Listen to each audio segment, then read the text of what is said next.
What are your latest forecasts on when significant international travel can resume? Look, that's going to be some way off. I think we have to What does that mean? have to be honest. It means it's very hard to put a precise timeline or indicator on it because there's a range of factors again that will influence that. And we're dealing now in May of 2021 with arguably a more uncertain global environment in the management of COVID than we had a few months ago. The spike in relation to cases in India and indeed some other parts of the world that we've seen an upwards trajectory, including parts of the world that had been boasting about early vaccination trends, seeing an upwards trajectory, such as in Chile. These create uncertainties. The uncertainties around aspects of the vaccine rollout, including the duration of effectiveness of vaccines, what it means in relation to other variants of COVID. They're all factors that we will have to take into consideration. We want to reopen Australia, and clearly for Australians, the faster people respond when they're eligible to get their vaccination, then the easier that will enable us to undertake assessments and to make decisions.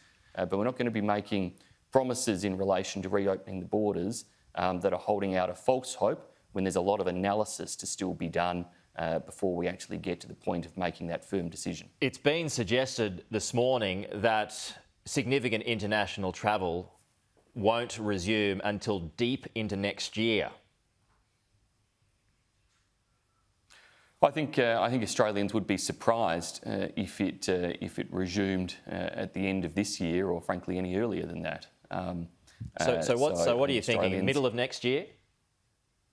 Look, I'm really not going to go into hypothetical situations when there's a lot of scientific advice, a lot of medical advice, a lot of expert analysis that will inform the decision of government when we get to that point of reopening borders. What I can say with absolute clarity is they're not reopening anytime soon, not when you look at the circumstances around the rest of the world at present, relative to the circumstances here in Australia. Australians do not want us to reopen borders and risk COVID entering into this country and risk the consequential loss of life, economic damage and loss of jobs across Australia. And that is a very clear message I get moving around the country, and it's why we will remain very firm and resolute in our approach, which will be about protecting lives, jobs across this country.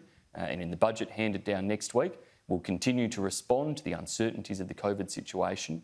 We'll invest in a range of ways to keep our economy strong as well as to keep people safe, while we also get on with the big tasks of modernising parts of our economy through the digital economy strategy, which the Prime Minister is talking about today, delivering the services Australians rely on in areas of aged care and disability services and elsewhere. And it's a big agenda that we're pursuing, but at the top of that list will still remain keeping Australians safe and secure. Finance Minister Simon Birmingham, thanks for your time. Thanks, Pete. My pleasure.